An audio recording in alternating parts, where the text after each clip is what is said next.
маған айту оңай деп жатырмын ғой. Сіз де көмектесіңіз деп жатырмын, әжеме айтып жатырмын да. Ой мен негативті шақырып тастайды да үлкен кісілер. Жағдайын сұрасаң, ой ауырып жатырмын. На самом деле жүріп, тамақ ішіп, кәдімгідей жүрген адам. И сосын мен айтып жатырмын, жақсымын деп миыңызға құйып тастаңыз деп жатырмын да. Мен жақсымын, күшті. Ана ми деген уже үйреніп қалған негативқа. Қайырлы күн, қалайсыздар достар. Бүгінгі балаларымыздың мерекесімен шын жүректен құттықтаймын. Барлықтарымыздың балапандарымыз аман болсын, көз қуанышымыз болып жүре берсін. Аллах тағалам, енді балалар қорғау күні дейді ғой.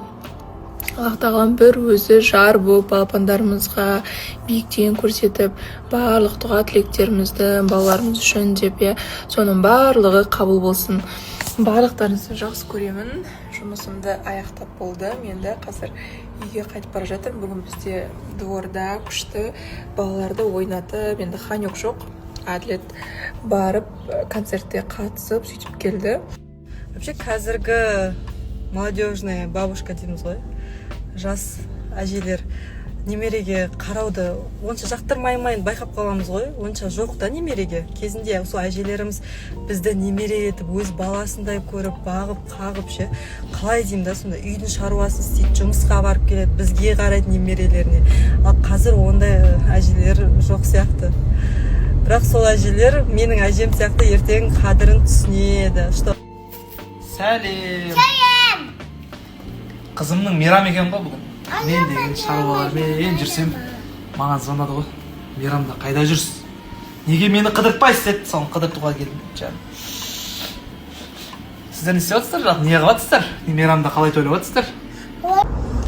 Соны енді айтып жатырмын ғой, барымша қолымнан келгенін. Енді ол кісіні де түсінемін. Сол енді жұмыстармен шықтым. Ана строительдерге тапсырып кеткем. Ремонтты бітті ма, бітпеді ма кабинетті. Соны барып қазір қабылдап алуым керек, көруім керек.